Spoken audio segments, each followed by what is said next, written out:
Dis-moi, ça fait combien de temps que t'as pas fêté carnaval? Et surtout, est-ce que tu sais comment on le célébrait en France il y a un siècle? Si t'as grandi dans l'est de la France, tu as peut-être déjà mangé une de ces bugnes. J'ai déniché cette recette dans un journal, Le Courrier de Saône-et-Loire, datant de 1925. Bon, à l'époque, c'était dans le cadre d'une publicité pour la marque de farine Joseph Milla. Et merci à eux parce que j'ai franchement galéré à trouver des recettes de bugnes. Mais je crois qu'il est un peu tard pour négocier un placement de produit. Elles sont très simples à faire. En gros, tu mélanges tous les ingrédients que je t'ai listés en description, tu pétris, tu découpes et tu frites. Normalement, la découpe se fait avec une roulette, mais j'en ai pas, donc on va faire sans. Cette recette a 100 ans, mais les bugnes sont hyper anciennes. Pendant mes recherches pour préparer cette vidéo, j'ai trouvé des mentions de bugnes datant du XIVe siècle. Depuis au moins les 2 derniers siècles, elles sont particulièrement liées à la tradition de carnaval ou de Mardi Gras, qui à l'origine représente le jour de fête qui précède le début du carême dans la religion catholique. Au XVIIIe siècle, par exemple, dans le registre des dépenses d'une abbaye auvergnate, on voit que le lundi gras, le lundi précédent Mardi Gras, était le jour où étaient préparés les beignets. Et ça, tous les ans. Dans l'Ain, le premier dimanche de carême, donc ce 9 mars, était même appelé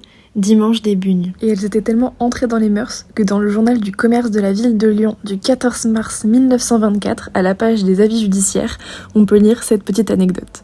Un homme, entre deux vins, passait ces jours derniers sur la place du Change. Il rencontre 2 femmes, auxquelles, dans sa joyeuse humeur, il propose de les régaler de bugnes chaudes. Ces femmes refusèrent les bugnes, mais acceptèrent des marrons, avec lesquels elles s'enfuirent en riant. Et tu peux faire pause si tu veux savoir comment l'histoire se termine. Alors évidemment, avec une histoire si longue, il existe des dizaines et des dizaines de recettes de bugnes. Surtout quand on sait que bugne est juste un dérivé du mot beignet. Moi j'ai plutôt grandi avec la version moelleuse, mais la version lyonnaise, plus fine et croustillante, comme celle que je te présente dans cette vidéo, est plus répandue.